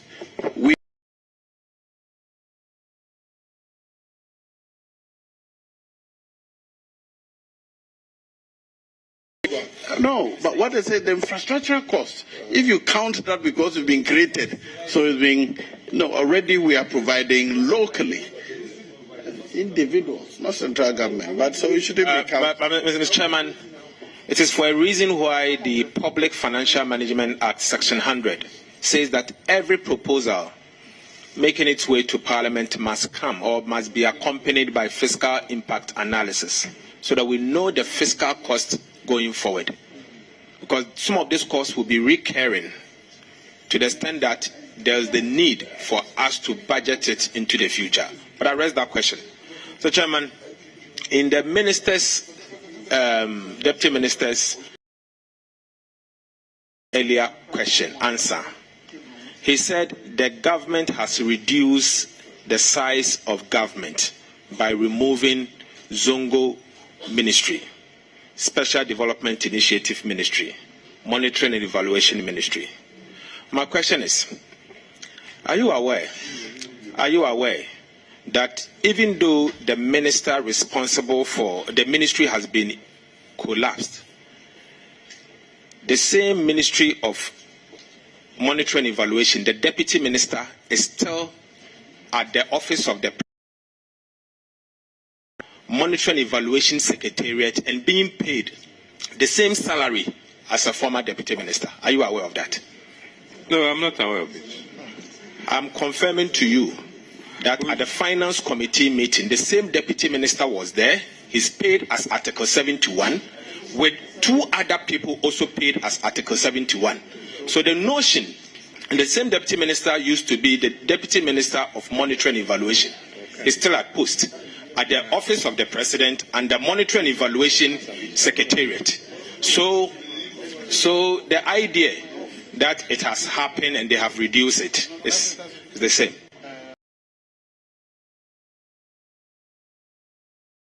It used to be a ministry. It used to be a ministry. Again, there are 3 people after the ministry has been collapsed, has been appointed as the Special Development Initiative Secretariat under the Presidency, Office of the President. Office of the President.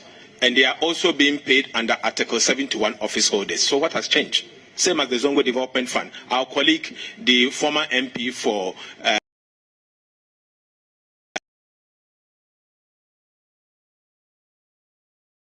for the Zongo Development Initiative Secretariat also paid under Article 71.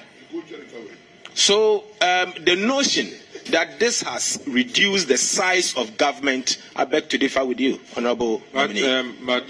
Leader, Honorable Chairman, Leader, are we saying that if a secretariat is set up at the presidency and you have persons manning the secretariat, you can equate that to a whole ministry? Are we saying that? If we say that, that means that we may be stretching this whole issue, because a ministry, properly so-called, has certain staff in place, administrative structure and everything. Otherwise, then the president would have said it's a ministry. I think that we should distinguish between the two. Honorable nominee, if approved as a deputy, as a minister of state at the office of at the Ministry of Local Government and Rural Development, will you consider creating new constituencies? Well, the whole world is listening to constituencies. In the Constitution is the Electoral Commission, which creates constituencies. And indeed, almost how many years of President Kufuor, it's only one district which has been created, which has necessitated the EC coming in to create a constituency. Otherwise, no disadvantage. So is the issue which case constituencies? Do you have a plan to create new districts? As I sit here, is the president who creates districts, and then the president who, if he should bring an executive instrument to the ministry after going through the whole process, then the ministry will bring a legislative instrument to Parliament. If you pass it, a district would have been created. Will you recommend to the president to create new district? I report to my minister, so maybe this is a wrong question for me. So will you advise your minister to create new district and recommend same to the minister? If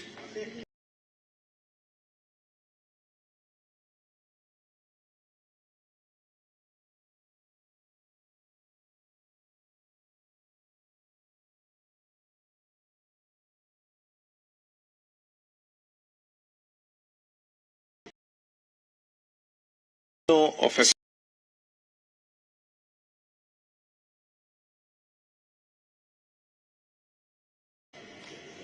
done together with the German government, GIZ. That's a DRF. Yes, I know DRF. What do you know about DRF? What do I know about DRF?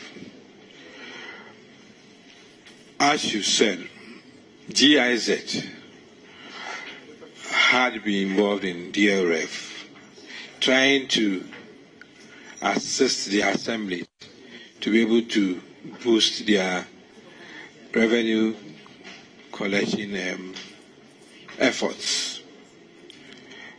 They were not operating in all the districts.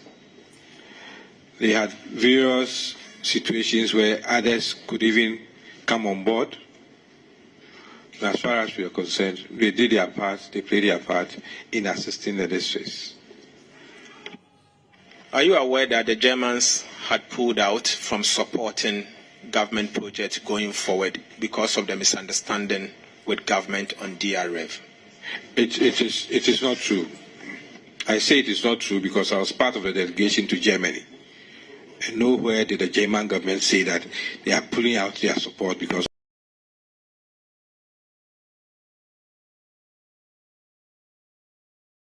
future projects. Not me.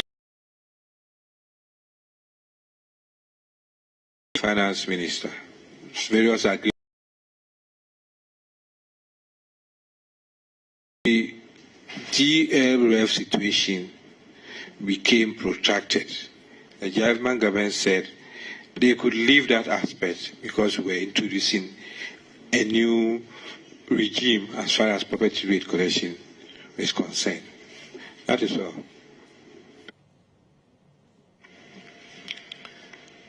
Honorable nominee, to conclude,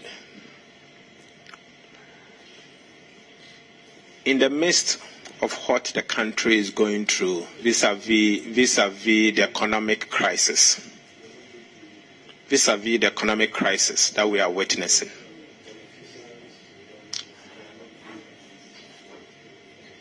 don't you think that it will be appropriate if you reject the nomination the president has given to you and to save money for Mother Ghana?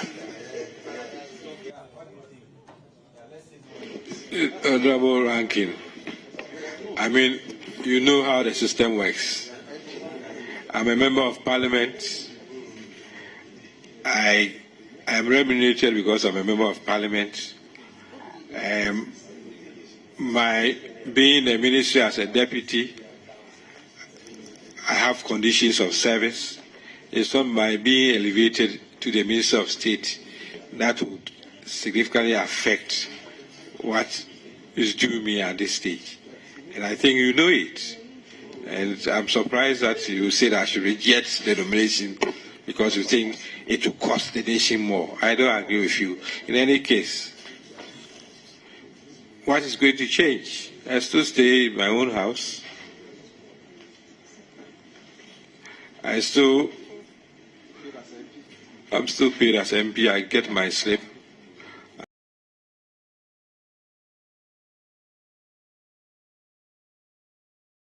Vehicle, go here, do this. What is due me is due me. If I stay a deputy, it will change. If I go to Minister of State, it will change. If there are more responsibilities I have to carry out, I'll carry out those responsibilities. Honorable nominee, I disagree with you that nothing will change. Because I asked a question, he has given me an answer back. Let me deal with it. I disagree with you that nothing will change. You are entitled to a salary as Minister of State, if approved. You may be taking MP salary today. However, when the time comes at the end of the term, they will work and pay you the difference. Again, There may be no difference because there's 30% cash. No, there may be difference. Number two, you may be staying in your own home, as most of us are staying in our own homes, but you are entitled to a percentage of your salary as your rent. And so something will change. So I disagree with you that something has changed. And I'm here to know, so we don't need to. Okay, so if you say you don't know your condition of service, I would take it, I will accept it.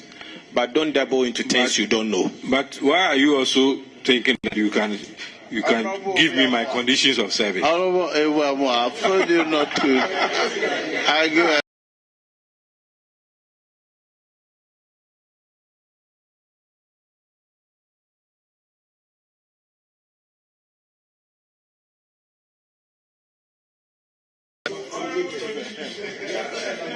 Honorable Amoah.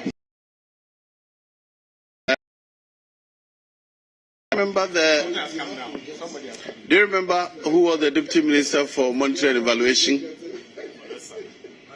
Honorable Osei, Sabi.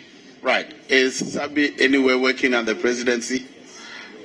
I'm here to know. I don't know the role he's been assigned as at now. Honorable Sabi, does anybody know about that? To the best of my knowledge. Fair gentleman. Fair. As what? As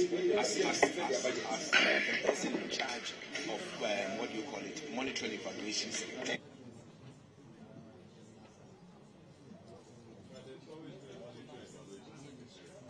As a presidential appointment. Okay. The money and evaluating secretariat is what you're referring to. Yes. Was there a monetary and evaluating secretariat previously? Toniedu.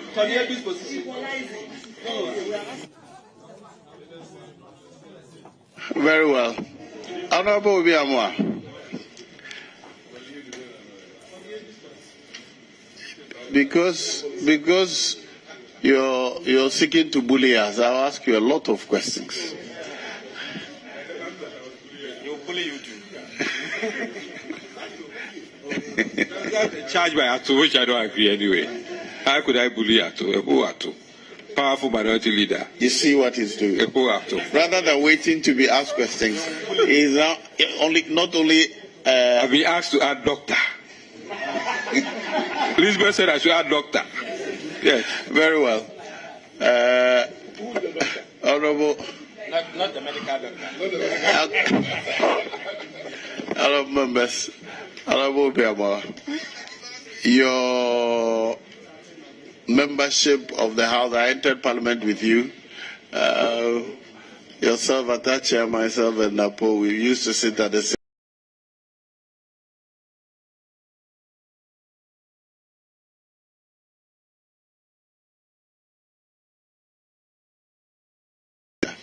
I have faith in you that you support your minister in performing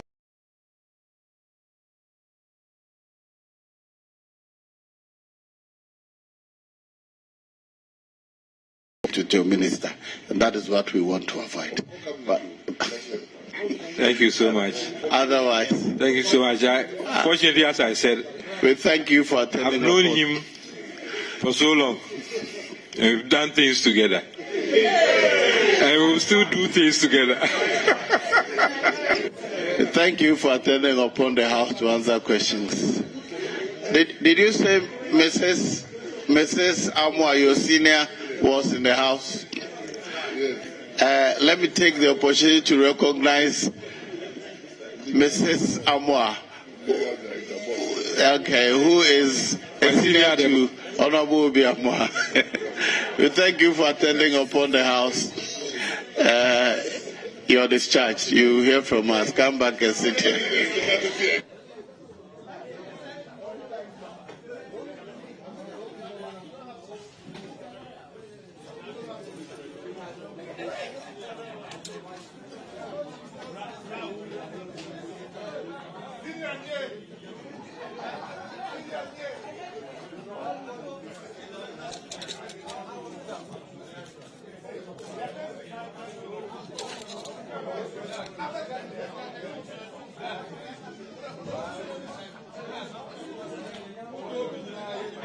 Other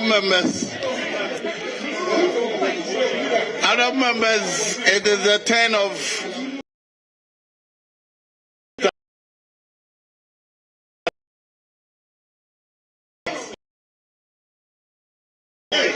It's going to do something.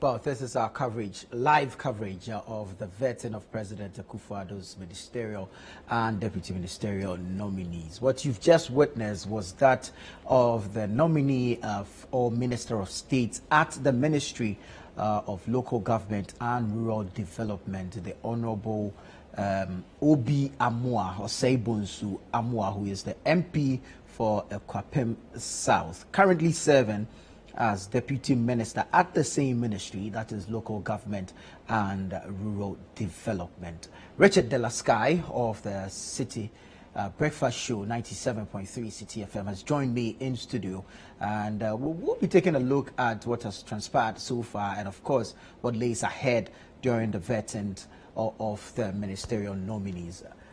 Sky, welcome. Yeah, my brother. Thank you, my brother. How's it going? Oh, it's great. It's been great. Interesting session there.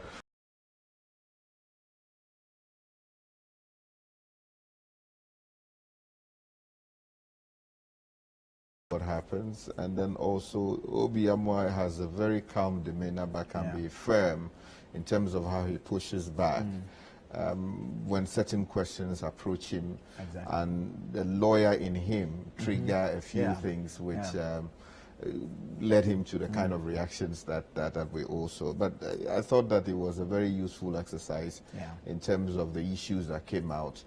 No real controversy in the sense of controversy, unlike yesterday where you saw the theatricals and some of the heated moments. But this has been a truly useful exercise, and I think our democracy is the better for it. Right. Let's go straight into a field where you are quite strong. That's we've noticed during his session a lot of reference made to Article 78. One, looking at the powers of the president to appoint, two, the qualifications of who can be appointed, and three, the numbers that can be appointed. I mean, all this was couched in a way to get, perhaps to get Obi to agree or otherwise to whether or not there is the need for the size of government to be reduced. You think it was really trying to pin him down on the same issue that has been running through the vetting since we started yesterday? So, you know, as I said yesterday, I think really it is unfair to be asking a nominee for a ministerial position whether he believes the size of government is too big or too small. The reason is that if he says that the size of government is too big, why is he sitting there to be vetted for the position? Where he says that he doesn't think so, of course, how does that reflect on him, given what every Ghanaian or almost every Ghanaian is saying about the size of government? So I have difficulties with that, except to mention, however, that I think the meat of what they were asking Honorable Obi Amoah, for instance, was in respect of Article 79 of the Constitution, which, with your permission, I may quote. Clause 1 says the President may, in consultation with the Minister of State and with the prior approval of Parliament, appoint one or more deputy ministers to assist the minister in the performance of his function.